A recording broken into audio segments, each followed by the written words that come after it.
Good morning, नमस्ते, अस्सलाम वालेकुम दोस्तों। हाजिर हूं मैं आज आपके सामने डेवऑप्स का लेक्चर नंबर 2 लेके, जिसमें हम पिछली बात हमने जहां खत्म की थी उससे आगे से ही हम इसको शुरू करेंगे। तो पिछली लेक्चर में हमने काफी सारी गुफ्तगू की, काफी सारी बातें की, तो बहुत ज्यादा डिटेल में हम नहीं जा पाए, लेकिन कोशिश ये है कि पहले एक शुरुआती 2-3 लेक्चर्स में आपका एक माइंड सेट हो जाए, आपका जो एक बेस है वो बिल्डअप हो जाए। तो लास्ट लेक्चर में हमने जो किया है मैं उसी से आगे चलता हूं। तो लास्ट लेक्चर में मैंने आपको बताया था कि सबसे पहले डेवलपर जो है वो कोड लिखता है, कोड लिखने के बाद उसको बिल्ड किया जाता है, उस कोड को बिल्ड करने के बाद उस कोड को टेस्ट किया जाता है, और टेस्ट करने के बाद उसको क्यूए टीम के पास भेज दिया जाता है क्वालिटी एश्योरेंस के लिए, क्वालिटी चेक के लिए कि जो चीजें इसमें होनी चाहिए थी वो है या नहीं है इस एप्लीकेशन के अंदर। उसके बाद इसको डिप्लॉय किया जाता है। डिप्लॉय करने के बाद इसकी मेंटेनेंस देखी जाती है इसका कुछ दिनों तक, कि ज्यादा लोड होने पर एप्लीकेशन पे एक साथ बहुत ज्यादा लोगों के सब्सक्राइबर्स के आने पर, अकाउंट लॉगिन करने पर क्रैश तो नहीं हो रही, हैंग तो नहीं हो रही, और भी कोई मसला तो नहीं आ रहा। और उसके बाद जो लास्ट स्टेप होता है वो होता है मॉनिटरिंग। तो ये हमने लास्ट लेक्चर में बात यहाँ पे खत्म की थी कि ये सारी चीजें होती हैं, और ये अब तक होता था। ये अभी मैं डेवऑप्स पे नहीं आया हूं। अभी आप ये ना सोचें कि मैं डेवऑप्स की बात कर रहा हूं। अभी तक तो मैं आपको एक नॉर्मल सिनेरियो बता रहा हूं कि कोई भी एप्लीकेशन बनाने के जो स्टेप्स हैं वो ये होते हैं। इसी को सॉफ्टवेयर डेवलपमेंट लाइफ साइकिल बोलते हैं, जो मैंने आपको लास्ट लेक्चर में डिस्कस किया था कि ये एक सॉफ्टवेयर बनाने की लाइफ साइकिल है। जैसे हम इंसान होते हैं, सबके लिए एक कॉमन सिनेरियो है कि पहले बच्चा पैदा होगा, छोटा होगा, फिर वो थोड़ा सा बड़ा होगा, उसे क्या बोलते हैं, बेबी बोलते हैं ना। तो उसके बाद वो चाइल्ड बन जाता है, फिर वो यंगस्टर बन जाता है, फिर वो टीनेजर उससे पहले बन जाता है, 13-14 साल के बच्चे को हम टीनेजर बोलते हैं, फिर वो यंग बन जाता है, यंग मैन बन जाता है, फिर वो मैन बन जाता है, फिर ओल्ड मैन बन जाता है। एक उम्र होती है, बच्चा है, बड़ा बनेगा, बूढ़ा होगा, एक सबके लिए एक एज है, लाइफ साइकिल है सबकी। ऐसे ही यहाँ सॉफ्टवेयर की एक लाइफ साइकिल है कि कैसे वो बनेगा, कैसे वो डिजाइन होगा। तो जब तक वो कोड नहीं लिखा जाएगा, हालांकि आपको किताबों में SDLC सॉफ्टवेयर लाइफ साइकिल अलग तरीके से मिल सकता है, वहां पे प्लान होगा, कोड होगा, फिर इस तरीके से चीजें लिखी होगी, पर बात एक ही है। आप इसे कहें या उसे कहें, एक ही बात है।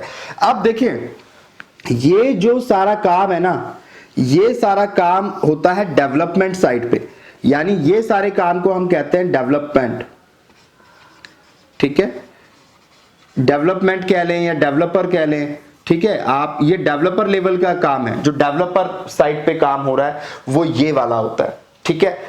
और ये वाला जो काम है, जहां हमने क्या किया, हमने एप्लीकेशन बनने के बाद डिप्लॉय कर दी क्लाइंट साइड पे जाके। अब आप ये ना पूछे क्लाइंट साइड क्या होता है, सब कुछ पिछले लेक्चर में बताया।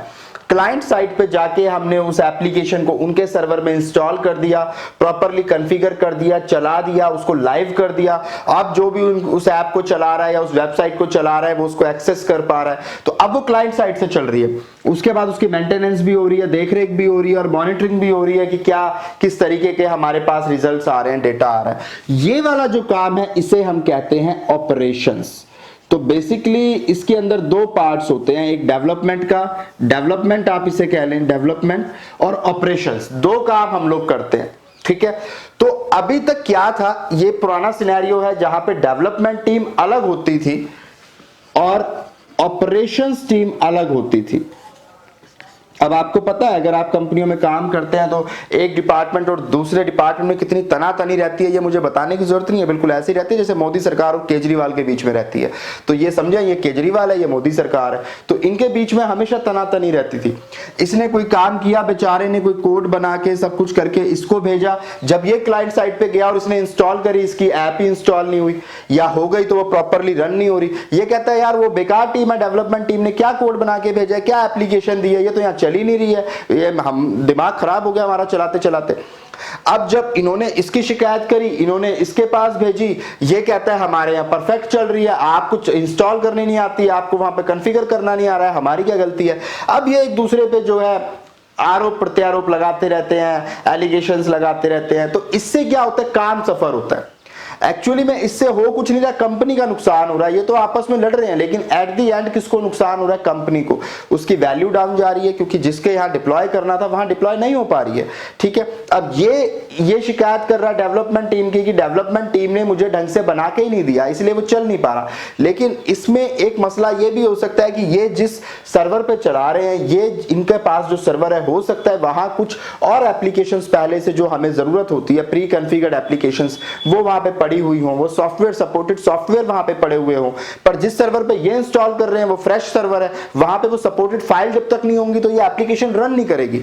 कुछ ऐसे बुनियादी इश्यूज आ सकते हैं, क्योंकि कई बार क्या होता है, आपके लैपटॉप में भी किसी सॉफ्टवेयर को चलाने के लिए कुछ सपोर्टेड फाइल्स की जरूरत होती है, जो बाय डिफॉल्ट वो इंस्टॉलेशन के टाइम अपने आप डाउनलोड कर लेता है। ठीक है, तो अब हो सकता है कि यहां पे ये जिस सर्वर पे इसे इंस्टॉल कर रहे हैं वहां पे वो चीजें ना पड़ी हुई हो, वो सर्वर अलग कॉन्फ़िगरेशन का हो, ये चला के देख रहे हैं फॉर एग्जांपल लिनक्स के किसी 2017 वर्जन पे, ये 2018 पे चला रहे हैं, कोई फाइल का इशू आ गया, या ये विंडो 2007 पे चला रहे हैं, वो विंडो 2010 पे चला रहा है। एक एग्जांपल दे रहा हूं। तो अलग अलग चीजें होने की वजह से कई बार वो ऐप प्रॉपरली नहीं चलती। ठीक है, नहीं चलती, लेकिन इसने क्या किया, इसने सीधा इसकी शिकायत कर दी कि ये बंदे ने काम अच्छा नहीं किया। ये यहां से कह रहा है आपकी डिप्लॉय ऑपरेशंस की टीम खराब है, उनको करना ही नहीं आता। तो ये दोनों आपस में लड़ाई करते रहते हैं। अब ये तो हुई बड़े लेवल पे डिप्लॉयमेंट और ऑपरेशंस की लड़ाई। अब यहां पर भी आपस में लड़ाई होती है, जो ये टीमें हैं। अब इसने कोड बना के बिल्ड करने के लिए दिया, बिल्ड वाला कहता है जी आपका कोड मेरे यहां रन नहीं कर रहा, मैं इसको बिल्ड नहीं कर पा रहा हूं। तो अब इसने उसको मेल लिखा, उसने अगले दिन आके वो मेल पढ़ा कि अच्छा इसको कोई इश्यू आ रहा है, उसने फिर उसको ठीक किया, उसने उसको मेल डाल दिया कि अब ये कोड मैंने सही कर दिया है, आप अब करके देखें और मैं आपको नया कोड भेज रहा हूं। अब इसने दोबारा बिल्ड किया, इसने सही कर लिया, इसका चल गया, एग्जीक्यूटेबल फाइल बन गई, इसने टेस्ट टीम को भेजा, टेस्ट टीम के पास आया, टेस्ट टीम ने देखा इसमें ये खराबी है, इसने फिर डेवलपर टीम को बोला कि यार ये कोड आपका चल तो रहा है बट इसमें ये चीजें आ रही हैं, इसमें तो अगर XYZ नाम में लिख दो तो भी ये एक्सेप्ट कर रहा है, ऐसे क्यों, ऐसे नहीं होना चाहिए। अब इसने इसको लिखा, उसने फिर एक दिन बाद उसको रेस्पॉन्स किया। अब आप ये लगाएं कि एक कमी के लिए एक बंदे ने आज उसको मेल किया है, उसका रेस्पॉन्स उसको तब मिलेगा जब ये डेवलपर टीम आएगी। जरूरी नहीं है डेवलपर की टीम उसी टाइम आती हो सकता है ये सुबह काम कर रहे हैं, ये रात को काम करते हो। तो अब वो जब आएगा वो उसको रेस्पॉन्स करेगा, फिर वो बिल्ड टेस्ट वाला बंदा जब आएगा वो उसको पढ़ेगा और रिस्पॉन्स करेगा। एक प्रॉब्लम में ही एक दिन का काम दिन लग गया, तो अगर 100 प्रॉब्लम है तो 100 दिन लग जाएंगे। तो इस तरीके से तो आप अपने क्लाइंट को एप्लीकेशन डिलीवर ही नहीं कर पाओगे। समझ आ रही है बात? आप अपने क्लाइंट को एप्लीकेशन डिलीवर नहीं कर पाओगे क्योंकि आप आपस में ही उलझे हुए हो। यही सबसे बड़ी प्रॉब्लम थी अब तक के ट्रेडिशनल सिस्टम में, जो सॉफ्टवेयर लाइफ साइकिल जो हमारे पास थी डेवऑप्स से पहले तक, जो मेन प्रॉब्लम थी वो इन दोनों के बीच में लड़ाई थी। डेवलपमेंट टीम और ऑपरेशंस टीम ये आपस में ही एक दूसरे के साथ उलझे रहते थे। उसके बाद जो एक बिगेस्ट प्रॉब्लम थी वो थी कि ये सारा प्रोसेस मैनुअल है। आपको डेवलप कोड आपने बनाया, फिर मैनुअली आपने बिल्ड वाले को भेजा, बिल्ड वाले ने जब काम कर लिया तो मैनुअली उसने टेस्ट करने के लिए भेजा, टेस्ट वाला भी मैनुअली टेस्टिंग कर रहा है, मैनुअली टेस्टिंग होने के बाद वो क्यूए के पास भेज रहा है। ये सारा प्रोसेस मैनुअल है। यहां पे आप खुद कर रहे हो सारे काम और आगे बंदे को भेज रहे हो। हम कोई ऐसा तरीका होना चाहिए कि काम मेरा होते ही अपने आप उसके पास पहुंच जाए या वो अपने आप देख सके। हमें ऐसा कोई तरीका चाहिए था कि ये सब आपस में इंटरकनेक्टेड इस तरीके से हो जाए कि इसका कोड बनते ही इसको दिख जाए और इसके पास आ जाए, इसके पास एक नोटिफिकेशन आ जाए, अपडेट आ जाए, कोड उसने अपडेट कर दिया, अब आप इसको करके देख लो। ठीक है ना? जैसे ये अपडेट कर दे, इसके पास आ जाए कि भाई उस बंदे ने ये काम अपडेट कर दिया, अब आप इसे टेस्ट करके फटाफट से देख लो। तो उसको बार बार उसे फोन ना करना पड़े, बार बार ये ना कहना पड़े सर आपने कोड भेजा कि नहीं भेजा, आप खुद चेक कर सको, ऑटोमेशन हो, आपको खुद पता चल जाए कि उसने अपडेट कर दिया। इस तरह की चीजें हमें करनी थी। तो जो मेजर इशू आया वो क्या आया कि पहले वाले सिनेरियो में इशू था कि डेवलपमेंट टीम ऑपरेशंस टीम आपस में लड़ती थी, इनके बीच में कोऑर्डिनेशन की कमी थी। फिर सबसे बड़ा इशू जो आया इस सिनेरियो में, जो पुराना जो मेथड था जिसे वाटरफॉल मेथड हम कहते थे, मैंने आपको बताया भी था पिछले लेक्चर में वाटरफॉल मेथड। तो वाटरफॉल मेथड जो था वो यही था, इसमें आप स्टेप बाय स्टेप काम करते थे। स्टेप बाय स्टेप का मतलब यह था कि आप अपने कस्टमर को एक कंप्लीट, जब तक एप्लीकेशन बनेगी नहीं आप उसको डिलीवर नहीं करोगे। आप उसको एप्लीकेशन तब डिलीवर करोगे जब वो पूरा प्रोडक्ट रेडी हो जाएगा। ठीक है, आप किसी के लिए मकान बना रहे हो, आपने किसी के लिए 10 मंजिलें बनानी है, तो आप उसको पूरी 10 मंजिल रेडी करके दोगे। लेकिन जब 10वीं मंजिल बनने वाली है, जब आखिरी फ्लोर बन रहा है, बाकी सारे नीचे के बन चुके हैं, जब नवा फ्लोर बन रहा है, तो वो बंदा कहता है नहीं यार एक काम करो, ये रूम ना 3 BHK करके तुमने बनाए हैं, ये ना 3 कमरे बड़े छोटे छोटे हो रहे हैं, इनको 2-2 कर दो, हर फ्लोर पे 2 कमरे कर दो बड़े बड़े, ये 3 नहीं हो पाएंगे, 3 बड़े छोटे लग रहे हैं।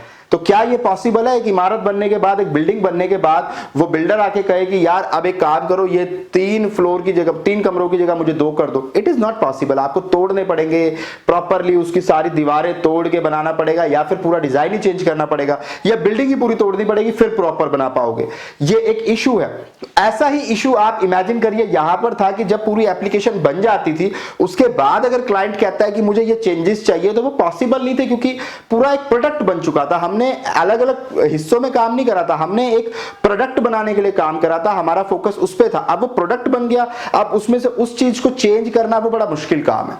ठीक है, अब वो काम बड़ा मुश्किल हो गया था, तो ये एज अ प्रोडक्ट हम लोग उसको अपने क्लाइंट को देते थे पूरा कंप्लीट करने के बाद।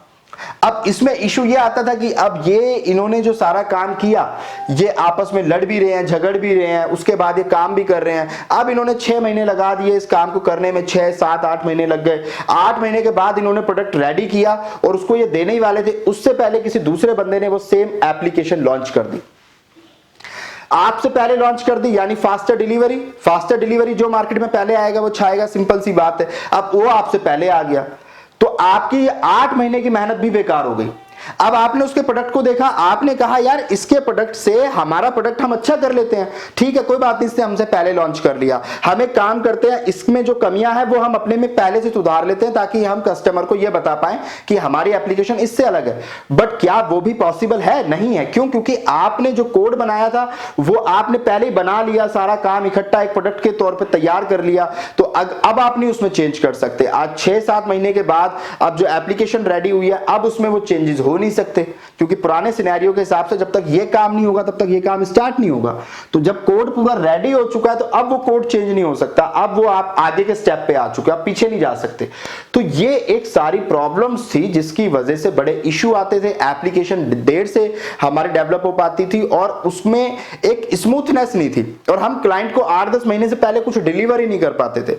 कितना अच्छा हो कि क्लाइंट को हर हफ्ते 2 हफ्ते में कुछ मिलता रहे, कोई प्रोडक्ट मिलता रहे। जैसे आप LIC की पॉलिसी भी कराते हैं, तो उसमें 2 तरह की पॉलिसी होती है। एक होती है आपने पॉलिसी कराई, आप प्रीमियम दिए जा रहे हो, हर साल प्रीमियम दिए जा रहे हो, पैसा मिलेगा 20 साल बाद। लेकिन उन्होंने कहा नहीं यार, बंदा कहता है यार मैं पैसा दिए जा रहा हूं, 20 साल बाद मैं जिंदा रहूंगा नहीं रहूंगा, पैसा मिलेगा नहीं मिलेगा क्या पता, एक काम करो मुझे ना वो कैश मनी बैक पॉलिसी दे दो, जिसमें 3 साल बाद भी पैसा देते हो आप थोड़ा सा, फिर 4-6 साल बाद भी देते हो, फिर 10 साल बाद भी देते हो। इस तरह की पॉलिसी, कुछ पैसा मिलता रहता है, सुकून मिलता है। समझ रहे हैं आप मैं क्या कह रहा हूं? अब आपकी कंपनी आपसे कहे कि भाई मैं आपको आपकी तनख्वाह पूरी दूंगा, पर 1 साल के बाद दूंगा, सारा पैसा 1 साल के बाद दूंगा, क्या आप प्रेफर करेंगे? आप कहेंगे हमें नहीं चाहिए 1 साल के बाद, आप हमें हमारी तनख्वाह महीने के महीने देते रहो, भले ही 15-15 दिन में देते रहो, पर हम 1 साल बाद नहीं वेट कर सकते।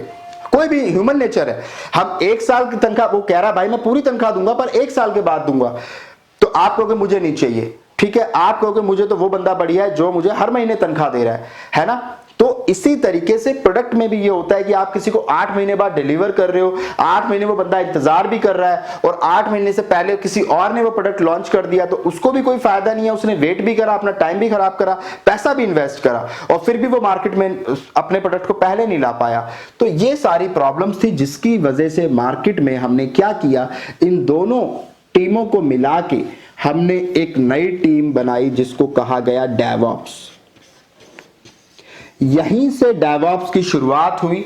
डेवऑप्स का मतलब ही ये था, एक ऐसा बंदा, जरूरी ये नहीं है कि आपको सारे काम आते हो, ये बात ध्यान रखिएगा। डेवऑप्स इंजीनियर का मतलब ये बिल्कुल नहीं है, इसका मतलब ये है कि आपको नॉलेज होनी चाहिए इन सभी लेवल्स की, इन सभी लेयर्स की, कि यहां पे ये काम कैसे होता है। इन टूल्स की नॉलेज होनी चाहिए कि ये टूल कैसे काम करता है, शेफ कैसे काम करता है, एंसिबल कैसे काम करता है, गिट कैसे काम करता है, इसकी बेसिक नॉलेज आपको होनी चाहिए। आप काम किसी एक लेवल पे करोगे, या तो यहां करोगे या यहां करोगे या यहां करोगे, डेवलपर पे तो नहीं करोगे, या यहां करोगे, ठीक है ना, या यहां पे करोगे, तो आप यहां कहीं किसी लेवल पे काम करोगे, पर नॉलेज आपको सबकी होनी चाहिए। तो इसके लिए क्या किया गया, एक टीम बनाई गई डेवऑप्स। अब जरा बात करते हैं जो हमारा आईटी मैनेजर है। आईटी मैनेजर ने सपोज करें आप कि उसने इन दोनों की जो लड़ाइयां हैं, जो अभी पुरानी सिनेरियो पे चलते हैं, अब उससे डेवऑप्स की तरफ मूव करते हैं कि डेवऑप्स में क्या होता है। तो आईटी मैनेजर क्या करेगा, इन दोनों के बीच में जो लड़ाइयां हैं कि भैया डेवलपमेंट वाले ऑपरेशंस वाले से लड़ते रहते हैं, ऑपरेशंस वाले डेवलपमेंट वाले से। तो इसके लिए ऑर्गेनाइजेशंस में क्या किया जाता है, सुबह सुबह हर आईटी कंपनी में, जहां भी सॉफ्टवेयर कंपनी है, सॉफ्टवेयर डिजाइन किए जाते हैं, बनाए जाते हैं, उन सभी इंडस्ट्री के अंदर सुबह सुबह एक आधे घंटे की शॉर्ट मीटिंग होती है। उस शॉर्ट मीटिंग का नाम होता है जनरली, आप उसे सिंकअप मीटिंग कह सकते हैं, सिंकअप मीटिंग उसे हम कहते हैं, या फिर उसे आप स्टैंड अप मीटिंग भी कह सकते हैं, या स्क्रम मीटिंग भी कह सकते हैं। स्क्रम मीटिंग आप उसे कह सकते हैं, स्टैंड अप मीटिंग आप उसे कह सकते हैं। और इसका मकसद ये होता है उस आधे घंटे के अंदर वो ये पता करते हैं कि भैया आप क्या काम कर रहे हो, हमें ये काम कैसे करना है, अगर सपोज कोई प्रोजेक्ट आया है तो ये प्रोजेक्ट हम कैसे कैसे करेंगे, कौन बंदा क्या काम करेगा।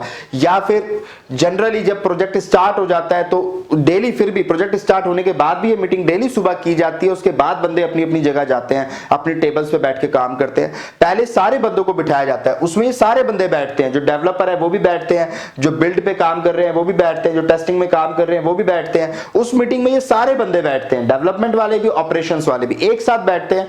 और फिर जो आईटी मैनेजर है, उनका जो टीम हेड है, टीम लीड है, वो पूछता है कि भाई आपने कल क्या किया। वो बताता है सर कल मैंने यहां तक काम कर लिया। अच्छा आज आप क्या करने वाले हो, सर आज मैं ये करने वाला हूं। तो ये बातें सारे सुन रहे होते हैं कि आज ये बंदा क्या काम करेगा, ठीक है। अब इसी तरीके से फिर वो पूछेगा कि कल आपको कोई इश्यू आया, वो कहता है हाँ सर कल मैंने कोड जो बनाया था वो मैंने ऑपरेशंस टीम को भेजा, ऑपरेशंस टीम ने कहा कि ये ठीक नहीं है। तो फिर अब हम ऑपरेशंस टीम के उस बंदे से पूछेंगे भाई आपको क्या इश्यू आया। वो बताएगा कि सर मैंने ये कोड ऐसे ऐसे किया, ये सब किया और ये नहीं चल रहा था, मैंने इनसे पूछा भी और इन्होंने बताया भी पर वो नहीं चला। तब हम क्या करेंगे उस इशू को रिजॉल्व करने के लिए कि एक काम करते हैं, आप आज का दिन लगाओ, दोनों साथ बैठो और डेवलपर को भी बोलेंगे कि भाई आप इसे लेके जाओ, साथ में दिखाओ क्या इशू है, कहां है, आप रिजॉल्व करो। ऐसा करने से क्या होता है कि जो प्रॉब्लम्स हैं वो लंबी नहीं जाती, लंबी खिंचती नहीं है, वो उसी दिन रिजॉल्व हो जाती है। और सबको एक दूसरे का पता रहता है कि हाँ ये क्या कर रहा है, ये क्या कर रहा है, आज इसने क्या करना है। तो वो भी एक दूसरे के साथ अपडेट रहते हैं, सिंकअप रहते हैं, इसीलिए इसको सिंकअप मीटिंग कहते हैं। सिंक्रोनाइज रहते हैं, सबको दूसरे का पता रहता है। और इसका एक और रीजन ये है कि जो इनके बीच में लड़ाइयां हैं, जो डिफरेंसेस हैं, वो खत्म किए जा सके। क्योंकि जब लोग बैठेंगे एक साथ बातें करेंगे, गुफ्तगू करेंगे, आज हो सकता है मेरे बगल में कोई बड़ी खूबसूरत लड़की बैठी हुई हो डेवलपर, और जो है कोई मेंटेनेंस का या एडमिनिस्ट्रेटर, सर्वर एडमिनिस्ट्रेटर बैठा हुआ हो, तो उनसे मेरी बात हो जाए, मेरी गुफ्तगू हो जाए, अच्छा आप कहाँ रहते हैं, आप क्या करते हैं, चलो बड़ी अच्छी बातें हैं, ठीक है, अच्छा ऐसा होता है चलें। तो फिर उनके बीच में ना यारी दोस्ती बनने लगती है, फिर बाद में उतने ग्रजेस नहीं रहते, उतनी लड़ाइयां नहीं रहती, और वो एक दूसरे से फिर फ्रैंकली भी फोन करके पूछ लेते हैं यार ये इशू आ रहा है क्या करना है। तो इन चीजों का मकसद ये होता है। तो कंपनीज के अंदर मैं ये सारे टर्म्स इसलिए बता रहा हूं ताकि आपको पता रहे, जब आप भी इंडस्ट्री में ज्वाइन करें तो आपके लिए ये टर्म्स नई ना हो। तो हर इंडस्ट्री के अंदर शुरू के 15 मिनट, आधे घंटे इस तरह की मीटिंग्स ली जाती हैं। जनरली आपको देखने को आपकी कंपनी में भी मिलेंगी, जहां पे वो आपसे ये पूछेंगे आपने कल क्या किया। इसीलिए प्राइवेट जॉब को थोड़ा हेक्टिक भी बोला जाता है, क्योंकि डेली आपको वहां जवाब देना पड़ता है कि कल आपने क्या किया, आज आप क्या करने वाले हो। यहां पे चैलेंजेस होते हैं, ऑफ कोर्स होते हैं। तो ये इस तरह की सिंकअप मीटिंग कराई जाती है।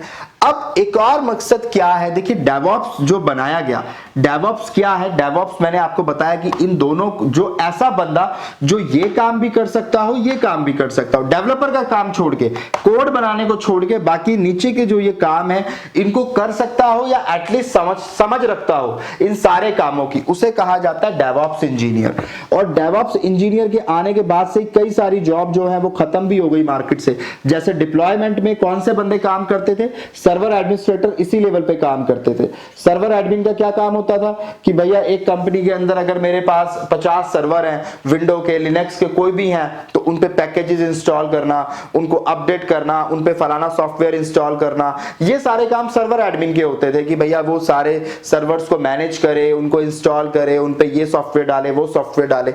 अब क्या हुआ कि भैया इनकी जगह ऑटोमेशन आ गया। हर लेवल पे ना आज की डेट में ऑटोमेशन हम चाहते हैं, हम ये मैनुअल चीज नहीं चाहते, हम चाहते हैं कि ये जैसे काम पूरा कर ले इसको पता चल जाए, इसके पास नोटिफिकेशन आ जाए, तो इसको पूछना ना पड़े या इंतजार ना करना पड़े। हो सकता है इसने कोड बना के रखा हो, अब ये बोले यार मैंने कोड तो 2 दिन पहले बना दिया था, मैं तुम्हें बताना भूल गया, अब 2 दिन से ये इंतजार कर रहा था, इसके भी 2 दिन वेस्ट हुए, है ना। तो वो चीज नहीं होनी चाहिए, उसके लिए हम चाहते हैं ऑटोमेशन। तो ऑटोमेशन के लिए हमने हर लेवल पे जो ये काम थे यहाँ पे टूल्स बनाए हैं। कुछ ऐसे टूल्स आते हैं मार्केट में जो अपने आप ऑटोमेट कर देते हैं चीजों को, अपने आप अपडेट कर देते हैं, कोड को आगे अपडेट करके भेज देते हैं। जैसे ही डेवलपर कोड बनाएगा, डेवलपर उस कोड को डाल देगा गिट के अंदर। गिट क्या है ये हम डिटेल में पढ़ेंगे, बहुत बड़े लेक्चर्स इसके होने वाले हैं, बट आप इसको ऐसा समझे कि ये एक स्टोरेज है, यहां पे इसने कोड बना के डाल दिया। अब जब इसने ये डाल दिया तो जेनकिंस जो है, जेनकिंस भी जो हमारा एक टूल है, जेनकिंस क्या करेगा, उस कोड को उठाएगा और पुल करके उसको बिल्ड वाली टीम को दे देगा। ठीक है, अब बिल्ड वाली टीम के पास आ गया, अब बिल्ड वाली टीम ने उस कोड को बिल्ड किया मैवन के अंदर। ये भी एक टूल है मैवन, अभी आपके लिए टर्म्स नहीं है, कोई मसला नहीं है, जब तक डेवऑप्स फिनिश होगा सब समझ आ जाएगा। तो जेनकिंस ने उठाया मैवन को दे दिया। अब जेनकिंस के पास कोई अपडेट आया कि भैया ये वाला जो कोड है ये रन नहीं कर रहा है, ये एरर दे रहा है। यहां पे बिल्ड ने बताया उसको कि भैया ये कोड तो गलत है या ये रन नहीं कर रहा है, इसमें फलाना लाइन में एरर है। तो वो जेनकिंस क्या करेगा, डेवलपर को अपडेट करेगा। ठीक है, डेवलपर को अपडेट करेगा, उसके पास मेल जाएगा, नोटिफिकेशन जाएगा, भैया आपके कोड में एरर आ रहा है। डेवलपर चेक करेगा, उस लाइन को चेक करेगा, अपडेट करेगा, फिर उसको गिट में अपडेट करेगा। जैसे ही वो गिट में अपडेट होगा, जेनकिंस फिर उसको उठा के यहां पे दे देगा। और इस काम में ज्यादा टाइम नहीं लगता, जैसे चीजें अपडेट होती है तुरंत वो आगे पहुंच जाती हैं। तो इस तरीके से जब ये प्रोसेस होता है, ऑटोमेशन होता है, काम जल्दी होने लगता है, क्योंकि इसका कोड बनते ही इसके पास आ गया, इसका काम होते ही इसके पास चला गया। अब टेस्ट लेवल पे कौन सा टूल ज्यादा पॉपुलर है, सेलेनियम। बहुत सारे टूल है, मैं कुछ के ही नाम लिख रहा हूं। तो टेस्ट लेवल पे सेलेनियम है। ठीक है, हालांकि ये आपको नहीं करना है, इसके लिए जावा की रिक्वायरमेंट होती है, टीम भी अलग होती है, पर आपको पता होना चाहिए कि कौन कौन से काम कहां पे होते हैं।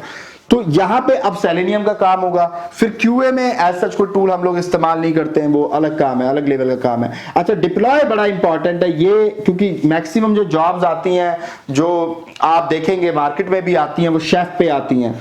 तो ये सब कौन से टूल हैं, ये वो टूल हैं जो पहले सर्वर एडमिनिस्ट्रेटर की जॉब होती थी, वो सारी जॉबें अब तब्दील हो गई हैं इसमें। जिन्हें ये टूल चलाने आते हैं अब वो ऑटोमेशन करते हैं। वो अगर मुझे 100 सर्वर्स के ऊपर कोई सॉफ्टवेयर अपडेट करना है तो मुझे मैनुअली एक एक पे नहीं करना, मैं शेफ के थ्रू एक साथ 3 मिनट के अंदर सब पे 100 के 100 सर्वर पे अपडेट कर सकता हूं। तो सर्वर एडमिनिस्ट्रेटर की जॉब है ना, वो ये बंदा खा गया। तो यहां पे डिप्लॉय में जो टूल्स आते हैं वो शेफ ज्यादा पॉपुलर है। शेफ के अलावा एंसिबल भी इस लेवल पे काम करता है, एंसिबल काफी पॉपुलर है, और डॉकर कुबरनेट्स भी यहाँ पे आते हैं, उनका भी रोल है, हालांकि इससे फर्क है थोड़ा सा, लेकिन वो भी इस लेवल पे काम करते हैं। पपेट भी यहाँ पे आता है, पुराना हो चुका है, बहुत ज्यादा पॉपुलर अभी नहीं रह गया है। तो ये सारे जो है इस लेवल पे काम करते हैं। इनका काम क्या है, डिप्लॉय लेवल पे, कि मानो मेरे को 100 सर्वर चाहिए, विंडो सर्वर चाहिए, उस पे मुझे फलाना सॉफ्टवेयर अपडेटेड चाहिए, तो मैं एक साथ 1 सेकंड में कर सकता हूं वो काम। मैं 100 सर्वर रेडी कर सकता हूं विद दैट कॉन्फ़िगरेशन।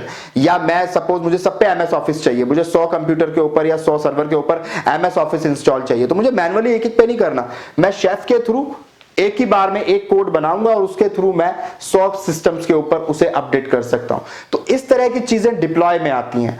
डिप्लॉय के बाद आता है जी मेंटेनेंस। मेंटेनेंस का भी काम हमारा नहीं है, इसमें अलग टीम्स काम करती हैं, तो उससे आपको कोई लेना देना नहीं है। मॉनिटरिंग में इंपॉर्टेंट है AWS का product cloud watch. Cloud watch ही मैं क्यों लिख रहा हूं, क्योंकि हम जो लैब करेंगे वो हम AWS पे करेंगे।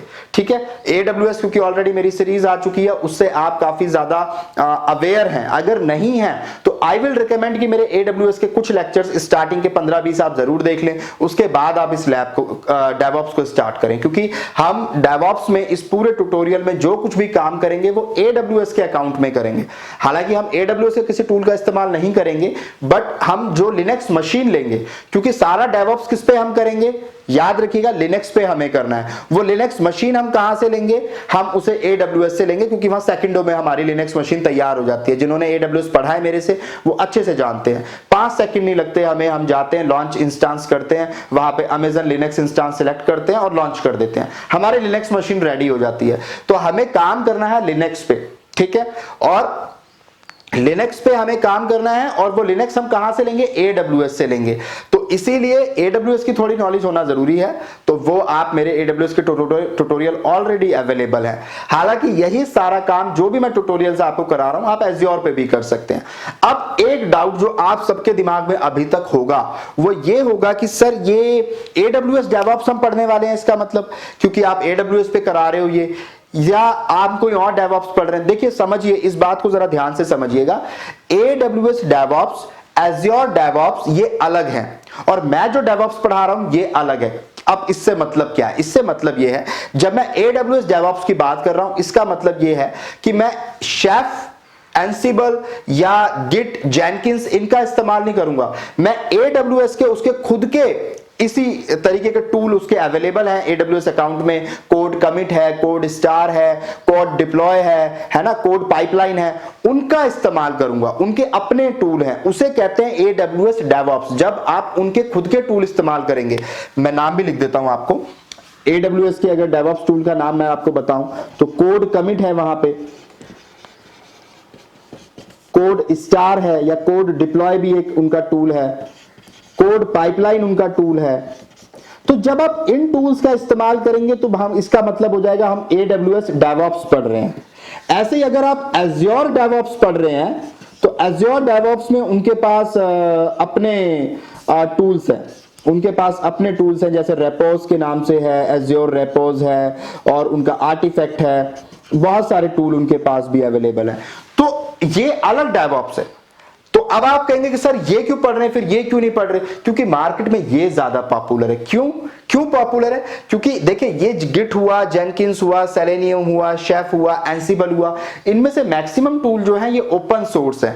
इसीलिए कोई भी कंपनी ना वो एक पे डिपेंडेंट नहीं होना चाहती। अगर मैं AWS DevOps इस्तेमाल कर रहा हूं अपने काम को करने के लिए तो उसमें इशू ये आएगा कि AWS DevOps करने पर मैं उस काम पे मैं डिपेंडेंट हो जाऊंगा। कोड कमिट में ही काम करना है। अब मैं इसको Azure पे नहीं लेके जा सकता। कोड कमिट के काम को Azure पे लेके नहीं जा सकता, रेपोस पे लेके नहीं जा सकता। तो ये एक इशू है, मैं डिपेंडेंट हूं। लेकिन ये ओपन सोर्स है, ये सब पे चलता है। ये AWS पे भी काम करेंगे, शेफ, एंसिबल, ये Azure पे भी काम करेंगे। तो मैक्सिमम कंपनी प्रेफर करती है इन टूल्स को, बजाय वो किसी एक कंपनी के प्रोडक्ट को लेने के, वो एक जनरल प्रोडक्ट लेना ज्यादा बेहतर समझती है जो कहीं भी चल सकता है इजीली। तो इसीलिए ये DevOps मार्केट में सबसे ज्यादा पॉपुलर है। जहां पे आप शेफ पढ़ते हैं, एंसिबल पढ़ते हैं, डॉकर पढ़ते हैं, क्यूबरनेटिस पढ़ते हैं। तो इसीलिए ये दिमाग से निकाल दें कि ये AWS DevOps हम पढ़ रहे हैं या Azure DevOps हम पढ़ रहे हैं, कौन सा पढ़ रहे हैं। हम नॉर्मल DevOps पढ़ रहे हैं जो मार्केट में DevOps के नाम से ही जाना जाता है। अगर AWS DevOps कोई आपको पढ़ाएगा तो वो बोलेगा कि मैं AWS DevOps पढ़ा रहा हूं, जहां वो ये चीजें आपको पढ़ाएगा, code commit, code deploy, code star, ये सब पढ़ाएगा, कोड पाइपलाइन, वो ये नहीं पढ़ाएगा आपको। ठीक है, जबकि मार्केट में पॉपुलर ये ज्यादा है। हालांकि ये सारा काम AWS पे ही हर कंपनी करती है। AWS पे कर रही है या किसी और क्लाउड पे कर रही है, काम हम क्लाउड पे ही करेंगे, पर टूल्स हम अपनी मर्जी के सिलेक्ट करेंगे जिनमें हम ज्यादा फ्लेक्सिबल हैं, ज्यादा लोग अवेलेबल हैं काम करने के, और जो बड़ा ओपन सोर्स है जिसमें ट्रांसपेरेंसी ज्यादा है। यहां क्या है, AWS का प्रोडक्ट है, AWS ज्यादा जानता है इसके बारे में, AWS की अपनी कुछ पॉलिसीज हैं, कुछ है, ये है, वो है। तो यहां पे एक बाउंडेशन है कि इसी बंदे का, जैसे एप्पल का फोन होता है, एप्पल के फोन जनरली और किसी फोन के साथ कनेक्ट नहीं होते, तो एक बाउंडेशन हो जाती है कि एप्पल वाला एप्पल बंदे के साथ ही, उसका चार्जर भी अलग आता है, उसका हेडफोन का जैक भी अलग होता है, सारा सिस्टम ही अलग है। अब लेकिन हमें ऐसी चीज चाहिए जिसमें टेंशन ही ना हो। अब जैसे आप पेन ड्राइव खरीदते हैं, पेन ड्राइव खरीदते हुए आप कभी ये नहीं सोचते कि कौन से लैपटॉप में ये चलेगी, ये मेरे डेल के लैपटॉप में लगेगी नहीं लगेगी। क्यों? क्योंकि वो जनरलाइज्ड है, वो सबका जो USB पोर्ट आता है वो सेम आता है, पेन ड्राइव का साइज सेम आता है उसके पोर्ट का। आप उस पेन ड्राइव को खरीदते हुए ये कभी नहीं सोचते कि ये मेरे डेल में चलेगी या नहीं चलेगी, वो चलेगी ही चलेगी। ये सारे ना उस पेन ड्राइव की तरह है, ये कहीं भी फिट हो जाते हैं। तो ये वो वाले पॉपुलर टूल है। तो इसीलिए सबसे ज्यादा ये टूल्स मार्केट में पॉपुलर हैं जो हमें पढ़ने हैं। अब हम बात करते हैं डेवऑप्स स्टेजेस की, कि डेवऑप्स की स्टेजेस कितनी होती हैं। उससे पहले डेवऑप्स क्या है, एक बेसिक सी मैंने डेफिनेशन लिखी है, implementing automation at each and every stage. तो डेवऑप्स क्या है, आप जो सारा काम कर रहे थे, मैनुअली जो काम कर रहे थे, वहां पे आप ऑटोमेशन कर दें, अपने आप जो कोड बना है वो बिल्ड पे चला जाए, बिल्ड से टेस्ट पे चला जाए, वो काम ऑटोमेट कर देना, हर स्टेज को ऑटोमेशन से जोड़ देना, उसी को डेवऑप्स कहते हैं, राइट। तो यहां पे 4 स्टेजेस आपको नजर आएंगे डेवऑप्स की, अलग अलग हो सकती हैं कुछ। उसके बाद इस डिप्लॉयमेंट के बाद आप कंटिन्यूस मॉनिटरिंग भी ऐड कर सकते हैं, एक और स्टेज आप ऐड कर सकते हैं कंटिन्यूस मॉनिटरिंग।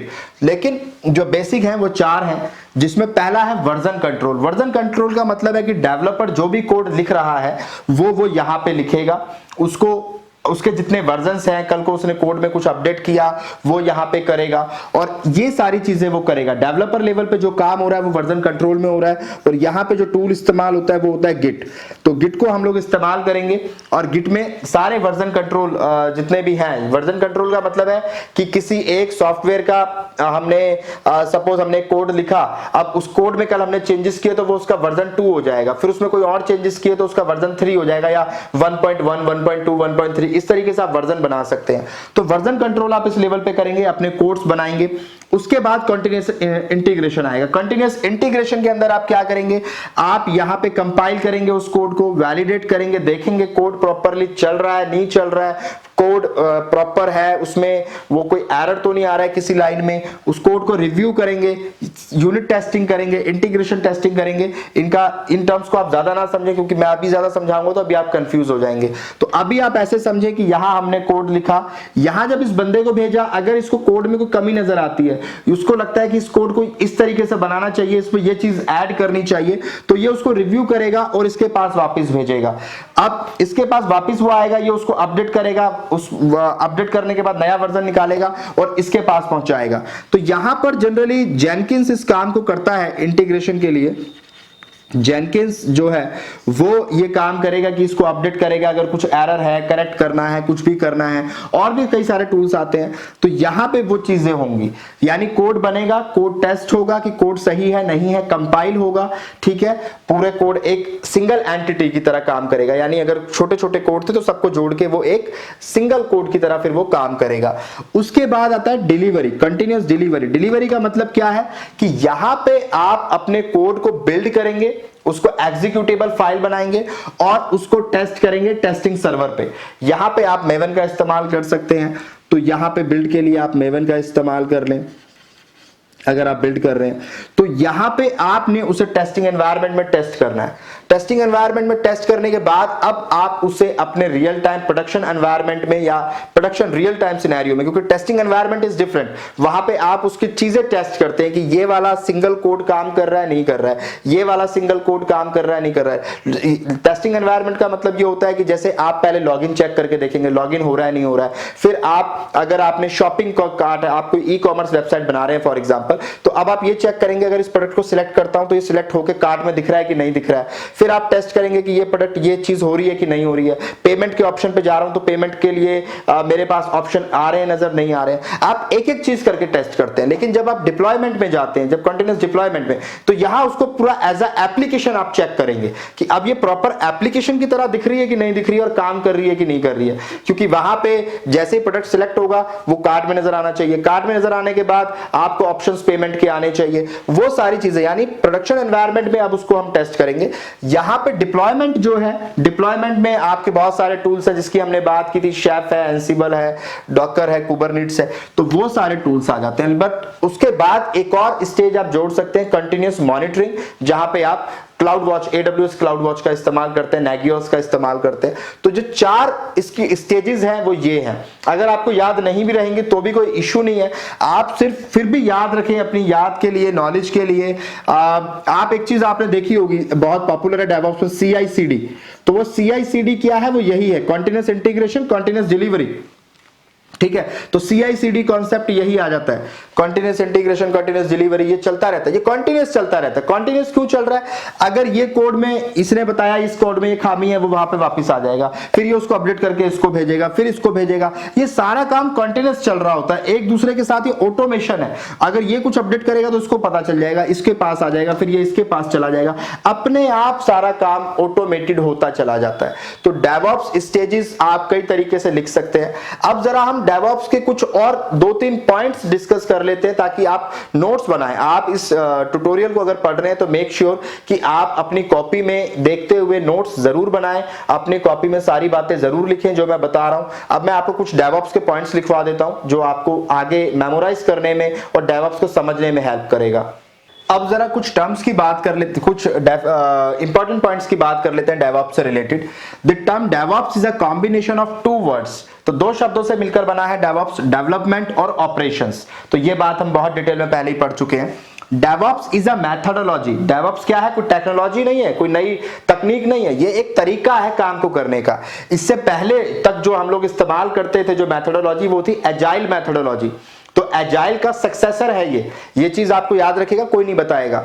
एजाइल मेथोडोलॉजी अभी मैं जस्ट इसके बाद डिस्कस करूंगा आपसे एजाइल क्या है। देखिए सबसे पहले जो मेथोडोलॉजी आई वो आई वाटरफॉल, जिसको मैंने डिस्कस किया आपके साथ, वाटरफॉल मेथोडोलॉजी, जिसमें हमने क्या किया था, स्टेप बाय स्टेप मेथोडोलॉजी थी, जिसमें पहले एक काम पूरे तरीके से कंप्लीट हो जाएगा तब दूसरे पे जाएंगे। स्टेप बाय स्टेप भी कहते थे आप इसको, ठीक है, स्टेप बाय स्टेप। उसके बाद हमने इसको ओवरकम किया एजाइल मेथोडोलॉजी से। एजाइल से कैसे किया वो मैं अभी जस्ट आपको बताऊंगा, लेकिन अभी के लिए फिलहाल आप ये जान लें कि इसका जो अपडेट आया वो एजाइल आया। यहां पे क्या था, यहां पे हम पहले एक पूरा काम पूरा कर लेते थे तब आगे बढ़ते थे। यहां पे क्या था, आप छोटे छोटे टुकड़ों में काम करके उस काम को पूरा कर रहे हो, आप एक साथ पूरा नहीं कर रहे हो उसको, आप टुकड़ों में पूरा कर करके दे रहे हो। इससे फायदा ये हुआ कि आपने अभी एक पूरी इमारत आपको बनानी थी फॉर एग्जांपल, तो अब पूरी इमारत आपको बनानी थी, आपने क्या किया कि एक फ्लोर बनाया और पहले कस्टमर को दिखा दिया सर आप ये फ्लोर चेक कर लो। तो वो बोलता नहीं यार इस फ्लोर में ना तुम एक काम करो, ये कमरा थोड़ा सा बड़ा कर दो। तो अगली बार जो आप ऊपर का फ्लोर बनाओगे आप उसमें बड़ा कर दोगे। तो इस तरीके से आप इंप्रूवमेंट कस्टमर्स के अकॉर्डिंग कर करके चीजें सेट करते हो। तो यहां पे आप जब उसे छोटे छोटे काम कर करके दोगे तो आपका काम प्रॉपरली हो पाएगा। कस्टमर अगर बीच में कोई इंप्रूवमेंट कहता है तो वो भी पॉसिबल है, क्योंकि बाकी का काम अभी रह रहा है, आपने पूरा काम नहीं किया है अभी। तो एजाइल मेथोडोलॉजी आई, और एजाइल के भी बाद जो इसका सक्सेसर आया वो आया डेवऑप्स। तो डेवऑप्स इज द सक्सेसर, या आप कहें कि इंप्रूवमेंट ऑफ एजाइल मेथोडोलॉजी। ये चीज आपको कोई नहीं बताएगा, जरा ध्यान रखिएगा, टेक्निकल गाइज भी नॉन टेक्निकल भी। एजाइल मेथोडोलॉजी का इंप्रूवमेंट है ये। क्यों? क्योंकि एजाइल मेथोडोलॉजी काम करती है सिर्फ डेवलपमेंट लेवल पे, ये सिर्फ सॉफ्टवेयर डेवलपमेंट लेवल पे काम करती है। पर डेवऑप्स जो है वो डेवलपमेंट प्लस ऑपरेशन दोनों लेवल पे काम करता है। पहली बात, डेवलपमेंट एंड ऑपरेशंस ये दोनों लेवल पे काम करता है। दूसरी बात ये है कि एजाइल मेथोडोलॉजी में एक चीज रह गई थी। यहां पर क्या होता था कि जो डेवलपर था वो अलग बंदा था, जो बिल्ड टीम थी वो अलग थी। वहां पर एजाइल मेथोडोलॉजी जरूर है, वो अब काम छोटे छोटे टुकड़ों में जरूर कर रहे हैं, पर बंदे अब भी अलग अलग हैं। और वो फिर वही एक दूसरे पे एलिगेशन लगाने वाली बात, किसने काम गलत करके दिया, उसने गलत करके दिया। अब डेवऑप्स ने उस झमेले को भी खत्म कर दिया, काम अब छोटे छोटे टुकड़ों में ही होगा, पर एक ही बंदा सारे काम को मैनेज करेगा। डेवऑप्स इंजीनियर ही सारा काम करेगा, कोड को बिल्ड भी करेगा, टेस्ट भी करेगा, उसको डिप्लॉय भी करेगा, मेंटेन भी करेगा।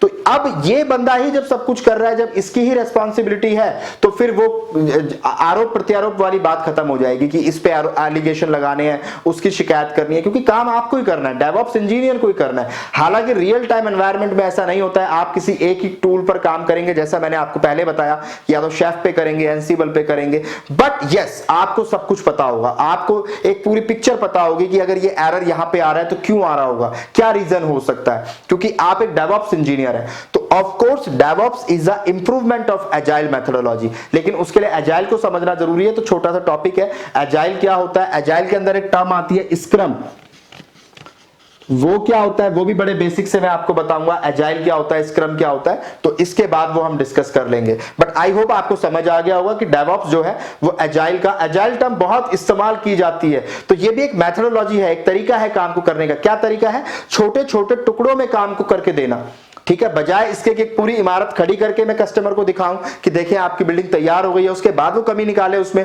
बेटर है कि पहले मैं एक फ्लोर बनाऊं, उसको दिखा दूं, अगर कोई कमी है तो अगले फ्लोर में वो कमी सही कर दूं, फिर दूसरा फ्लोर दिखाऊं, उसको बताऊं कि ये आपका फ्लोर रेडी हो गया है, अब देख कर जाए, अब भी कोई कमी है तो तीसरे फ्लोर में उस कमी को ठीक कर दूं। और इस तरीके से जब वो बिल्डिंग तैयार होगी तो वो कस्टमर के अकॉर्डिंग तैयार होगी, ठीक है। और एक आधा फ्लोर में कमी थी भी तो उसको भी करेक्ट करना मेरे लिए इजी है, क्योंकि अभी मैंने सिर्फ एक ही फ्लोर बनाया है, मेरे को तोड़ना भी पड़ेगा तो एक ही फ्लोर तोड़ना पड़ेगा, बजाय इसके कि पूरी बिल्डिंग तोड़नी पड़े। तो इस तरीके से जब हम काम करते हैं तो कस्टमर के सेटिस्फेक्शन के अकॉर्डिंग काम करते हैं, उसके फीडबैक के अकॉर्डिंग काम करते हैं। वही मेथोडोलॉजी एजाइल में है और एजाइल को ही हम यहां पर भी फॉलो करते हैं, टुकड़ों में ही काम करते हैं। लेकिन यहां और यहां फर्क यह है, एजाइल के अंदर सिलोज इश्यू आता है, सिलोज। सिलोस इशू आता है। सिलोस इश्यूज का क्या मतलब है कि एक एम्प्लॉय दूसरे के साथ आइसोलेट है, वो वही वाली बात है कि मैं अपना काम करूंगा, दूसरा अपना काम करेगा, मुझे उससे मतलब नहीं है, वो टेस्ट करके दे, उसकी हेडेक है, उससे टेस्ट नहीं हो रहा, मेरी गलती नहीं है, मैं हेल्प नहीं करूंगा।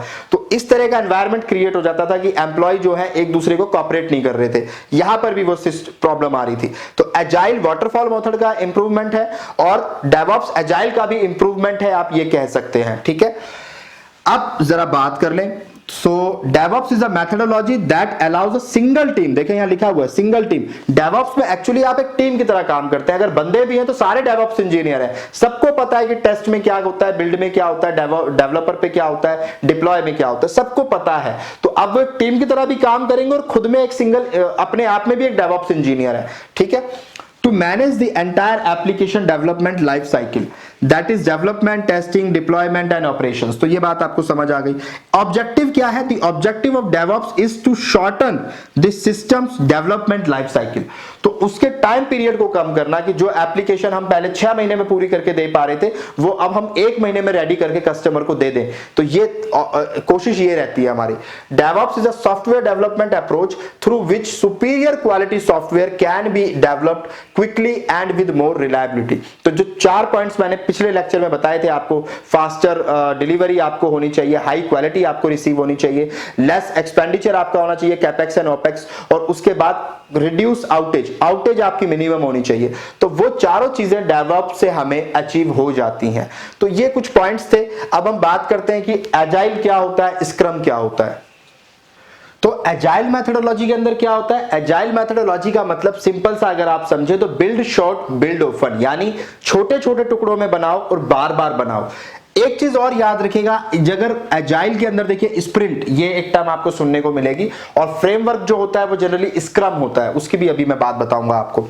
तो एजाइल का मतलब क्या है, एजाइल मेथोडोलॉजी क्या है? जो वाटरफॉल मॉडल था उसमें और एजाइल में क्या डिफरेंस है, ये मैं अभी पहले भी आपको बता चुका हूं कि वाटरफॉल मॉडल में स्टेप बाय स्टेप करते थे, इमारत पूरी एक बार में हमने खड़ी कर दी, तब हम कस्टमर को डिलीवर करते थे, सर ये आपकी बिल्डिंग है। अब उसके बाद कोई कमी उसमें नजर आ रही है तो हम कुछ नहीं कर सकते, क्योंकि जैसा उसने डिजाइन दिया था हमने बना दी, अब पूरी बिल्डिंग बन चुकी है, अब उसमें कोई चेंजेस पॉसिबल नहीं है। लेकिन एजाइल में उसी काम को करने का तरीका अलग है। हम पहले एक फ्लोर बनाएंगे, कस्टमर को बुलाएंगे, उसे दिखाएंगे, और वो अगर सेटिस्फाइड है तब हम अगला फ्लोर वैसा बनाएंगे, नहीं तो हम उस फ्लोर में चेंजेस करेंगे और अगले फ्लोर में भी फर्दर चेंजेस करेंगे कस्टमर के अकॉर्डिंग। फिर सेकंड फ्लोर भी दिखाएंगे, वो कहता है परफेक्ट है तो सारी बिल्डिंग हम वैसी बनाएंगे। तो ये एजाइल इस तरीके का मेथड है। तो एजाइल एक तरीका है इस तरीके से काम को करने का, और काम को करने में उसमें जो हम छोटे छोटे तरीकों से काम करते हैं उसको कहते हैं स्प्रिंट। स्प्रिंट का मतलब है वो छोटा टुकड़ा जिस पर हम काम कर रहे हैं। तो सपोज करें हमें एक अमेजन वेबसाइट, फ्लिपकार्ट की वेबसाइट बना के देनी है, फ्लिपकार्ट का ऑर्डर हमारे पास आया, या कोई बंदा फ्लिपकार्ट जैसी ई कॉमर्स वेबसाइट बनवाना चाहता है हमसे, तो हम उसे क्या कहेंगे? हम उसे कहेंगे ठीक है सर, आपका काम हो जाएगा और हम आपको 3 महीने में आपकी एप्लीकेशन रेडी करके दे देंगे। लेकिन इसका मतलब ये नहीं है कि 3 महीने बाद उसको उसकी एप्लीकेशन मिलेगी। हम उसको हर हफ्ते 2 हफ्ते में कुछ कुछ काम करके उसे दिखाना, शो करना शुरू कर देंगे, उसका काम रेडी करके उसे देना शुरू कर देंगे।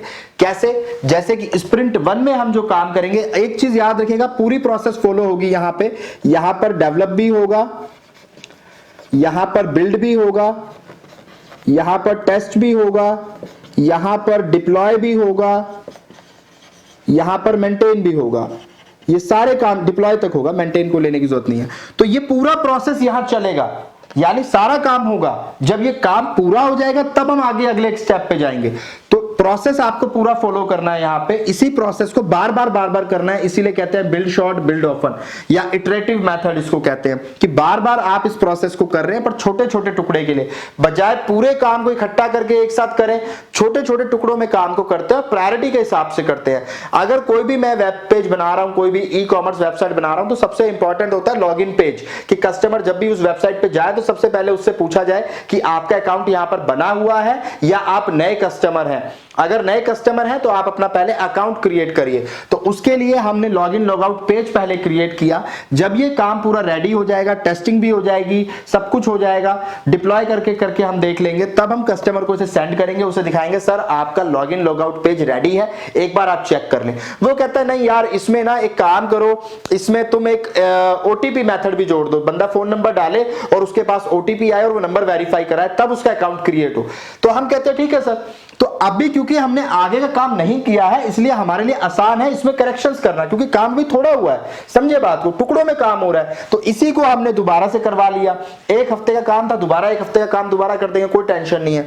तो इस तरीके से ये काम ओके हो गया। अब कस्टमर के अगले काम पे आते हैं। अब हम उसकी ई कॉमर्स वेबसाइट में सारे प्रोडक्ट की इमेजेस डालेंगे, कपड़ों की, मोबाइल्स की, टेलीफोन्स की, बुक्स की, पेन की, सब चीजों की प्रोडक्ट इमेजेस डालेंगे। कैटलॉग क्रिएट कर रहे हैं फॉर एग्जांपल, उनके प्राइसेस हम डालेंगे, कौन मैन्युफैक्चरर है वो डिटेल डालेंगे, डिस्क्रिप्शन डालेंगे, एक वो काम तैयार करेंगे, कस्टमर को देंगे, कस्टमर उसे देखेगा, अपना फीडबैक देगा, कोई करेक्शंस है तो ठीक है, उस करेक्शंस पे काम करेंगे, जब वो डन हो जाएगा तब अगले पे जाएंगे। जब इस तरीके से हम काम करते हैं तो काम परफेक्ट होता है, कस्टमर के सेटिस्फैक्शन और फीडबैक के अकॉर्डिंग होता है, और उसको फाइनल प्रोडक्ट जो मिलता है वो उसके अकॉर्डिंग मिलता है। तो ये मेथोडोलॉजी मार्केट में बहुत फेमस है। इसीलिए अगर कोई आपसे कहता है एजाइल वे में काम करो, एजाइल क्या होता है, तो इसका मतलब ये है कि छोटे छोटे टुकड़ों में आपको काम करना है। तो एजाइल आई होप आपको समझ आ गया होगा। इसी के अंदर कुछ टर्म्स होती हैं, स्प्रिंट, तो स्प्रिंट उस काम को कहा जाता है जो छोटा सा हिस्सा होता है। स्क्रम एक फ्रेमवर्क है इस पूरे काम को करने का। आप ये समझे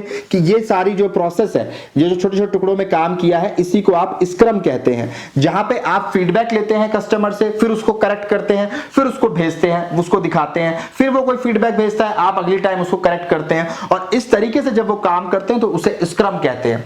तो ये एक स्क्रम फ्रेमवर्क है। इसके अलावा और भी बहुत सारे फ्रेमवर्क इसमें आते हैं। तो हालांकि ये हमारा एक आपकी नॉलेज के लिए है, ये ऐसा कुछ है नहीं कि ये हमें पता ही होना चाहिए, बट ये वो टर्म्स हैं जो डेवऑप्स इंजीनियर के लिए कई बार सुनने में आपको मिलेंगी। एजाइल मेथोडोलॉजी क्या है, स्क्रम क्या है, स्प्रिंट क्या है, इसके बारे में आपने अब ये कहानी समझ ली है। अब देखिए यहां प्रोजेक्ट स्टार्ट हुआ, छोटे छोटे टुकड़ों में काम किया, प्रोजेक्ट यहां पर जब हम ये डिलीवरी स्टेटस स्प्रिंट 4 में हमने कार्ड बनाया, कार्ड का मतलब आपने कोई प्रोडक्ट सिलेक्ट किया, वो आपको कार्ड में नजर आ रहा है, कार्ड के अंदर पेमेंट ऑप्शंस आपके क्या क्या रहेंगे वो आपको, जब ये सारा काम हो गया तो अब आपका फाइनल स्टेटस हो गया। और हमने एक स्प्रिंट जो होती है उसकी ड्यूरेशन होती है 1 हफ्ते से लेके जनरली 3 हफ्ते। तो 3 हफ्ते के अंदर हम इस काम को पूरा कर देते हैं। 1 हफ्ते में रेडी किया, कस्टमर को दिखाया, उसने डन कर दिया, तब अगली स्प्रिंट पे काम शुरू करेंगे, नहीं तो इसी को करेक्ट करेंगे। ठीक है, उसी को स्क्रम कहते हैं। मैं अपनी देसी भाषा में बता रहा हूं, हो सकता है टेक्निकली और थोड़ा बहुत फर्क हो इसमें, बट एक्चुअली स्क्रम यही होता है। स्क्रम का मतलब है आप कस्टमर से फीडबैक लेते हैं और उसको करेक्ट करते हैं।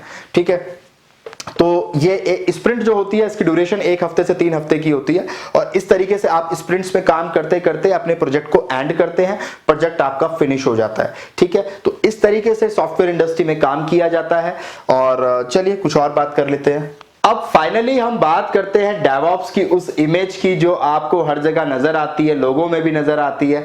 जरा वो कैसे बनी है वो भी देख लेते हैं। तो अब तक हम सारी बातें पढ़ चुके हैं, वही चीजें यहाँ पे आपको नजर आ रही हैं कि सबसे पहले आप अपना प्लान करेंगे। ये सॉफ्टवेयर डेवलपमेंट लाइफ साइकिल ही है और कुछ नहीं है। थोड़े से मैंने पॉइंट्स थोड़े से अलग हो गए हैं, ठीक है, तो वो कोई फर्क नहीं पड़ता है, वही बात है। तो प्लान, आप सबसे पहले प्लान लेकर आएंगे कि हमें काम कैसे करना है, फिर आप उसकी कोडिंग करेंगे या जो डेवलपर करेगा, फिर आप उसको बिल्ड करेंगे, एग्जीक्यूट करेंगे, उसकी टेस्टिंग करेंगे, उसके बाद उसे आप डिप्लॉय करेंगे, उसके बाद आप ऑपरेट करेंगे, ऑपरेट मतलब उसे चला चलू के देखेंगे, प्रॉपर्ली काम करेंगे अब उस पे, और मॉनिटरिंग करेंगे। तो ये एक प्रॉपर प्रोसेस है सॉफ्टवेयर डेवलपमेंट लाइफ साइकिल का, या किसी भी प्रोसेस का, किसी भी सॉफ्टवेयर को बनाने का। अब मैं software development life cycle term का इस्तेमाल नहीं करूंगा, बट ये किसी भी सॉफ्टवेयर को बनाने का एक प्रोसेस है। और बीच में हमने इंटीग्रेट कर दिया, यानी डेवऑप्स के लिए ये मेरा डेवलपमेंट पार्ट था, ये मेरा डेवलपमेंट पार्ट था। जब मैंने इसको जोड़ दिया इसके साथ तो उसको बोलते हैं इंटीग्रेट। इंटीग्रेट का मतलब ही जोड़ना होता है। तो यहां पे मैंने इसको जोड़ दिया किसके साथ, ऑपरेशंस के साथ। ठीक है, तो ये डेवलपमेंट का काम है। ये जो काम हो रहा है ये कॉन्टिन्यूअस हो रहा है, तो यहां पे हम इसे कहेंगे कॉन्टिन्यूअस डेवलपमेंट। ये जो काम है ये है कॉन्टिन्यूअस टेस्टिंग। सारा काम कॉन्टिन्यूअस चल रहा है। कॉन्टिन्यूअस का मतलब कुछ भी होगा तो वो इसको बताएगा, करेक्ट करेगा, इसके पास अपडेट आएगा, मेल आएगा, और उसके अकॉर्डिंग ही अपना काम करते रहेंगे। ऐसे यहां पे कंटिन्यूअस डिप्लॉयमेंट, और ये है कंटिन्यूअस मॉनिटरिंग। और इन्हीं सारे कामों से मिलकर जो हमारा डेवऑप्स का एक्चुअल लोगो है, अब जरा हम उसे देख लेते हैं। तो मैं जरा जादू करके इसे कन्वर्ट कर देता हूं। तो ये आ गया है हमारा वही DevOps का लोगो। और फाइनली आई होप अब आपको समझ आ रहा होगा कि पहले प्लान करना है, फिर कोड करना है, फिर बिल्ड करना है, फिर टेस्ट करना है, फिर हमें इंटीग्रेट करना है। यहां पर रिलीज का मतलब इंटीग्रेट करना है, रिलीज का मतलब है ऑपरेशन पार्ट को देना, उसके लिए रिलीज करना, उस चीज को रेडी करके उसको देना। तो यहां पे इंटीग्रेट करना है, फिर डिप्लॉय करना है, ऑपरेट करना है एंड मॉनिटर करना है। आई होप अब ये जादुई सर्कल जो DevOps के नाम से जाना जाता है, जो हर जगह नजर आता है, आपके माइंड में पूरा क्लियर हो गया होगा कि आखिर ये दो गोले क्यों हैं। क्योंकि ये दो अलग चीजें थी, जब इन्हें जोड़ा गया तो जोड़ने के बाद ये इस तरीके से 8 बन गया। ठीक है, तो ये दो सर्किल्स को जोड़ने से बना है और इनके अंदर लिखी हुई चीजों का क्या मतलब है, आई होप ये सारी बातें आज आपको क्लियर हो गई होंगी।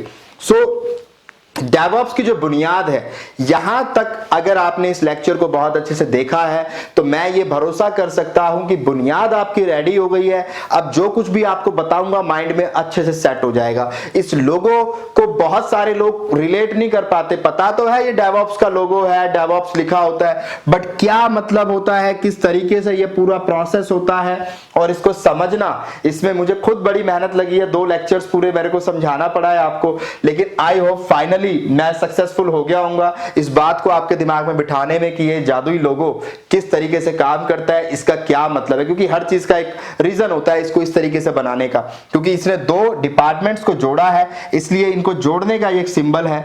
और उसके बाद इसमें जो चीजें लिखी होती हैं उनका क्या मतलब होता है, ये आपसे बेहतर अब कोई नहीं जानता। तो आप चाहे टेक्निकल हो, नॉन टेक्निकल हो, आपको जितना समझ आ गया इतना किसी टेक्निकल को भी नहीं पता होता, जो मेरे लेक्चर्स देखने के बाद आपको समझ आ गया। कुछ और चीजें अगर कहीं रह गई हैं तो वो कहीं ना कहीं मेरे लेक्चर में मैं जरूर डिस्कस करूंगा। डोंट वरी, कोई क्वेरी आपकी नहीं बचेगी। ठीक है, तो आपने आई होप अब तक वीडियो को लाइक कर दिया होगा, चैनल को सब्सक्राइब नहीं किया है तो कर लो यार। और मुझे जरूर बताओ, फेसबुक ग्रुप है हमारा टेक्निकल गुफ्तगू ऑफिशियल, वहां जरूर जुड़े, क्योंकि वहां अपडेट मिलते रहते हैं कि वीडियो कब आने वाली है, क्या होने वाला है, क्या नया करने वाले हैं, सारी चीजें मैं वहां बताता रहता हूं। और चलिए बात को हमेशा की तरह किसी खूबसूरत शेर के साथ खत्म करते हैं। तहजीब हाफी का लिखा हुआ है ये कि उसकी तस्वीरें हैं दिलकश तो होंगी, उसकी तस्वीरें हैं दिलकश तो होंगी, जैसी दीवारें हैं वैसा साया है, एक मैं हूं जो तेरे कत्ल की कोशिश में था, एक मैं हूं जो तेरे कत्ल की कोशिश में था, एक तू है जो जेल में मेरे लिए खाना लाया है। तो ये बड़ा अच्छा लगा था मुझे उनका, तो आजकल बड़े पॉपुलर भी हैं वो। तो चलिए मिलते हैं किसी और खूबसूरत लेक्चर के साथ। ख्याल रखिए अपना और दुआओं में याद रखिए।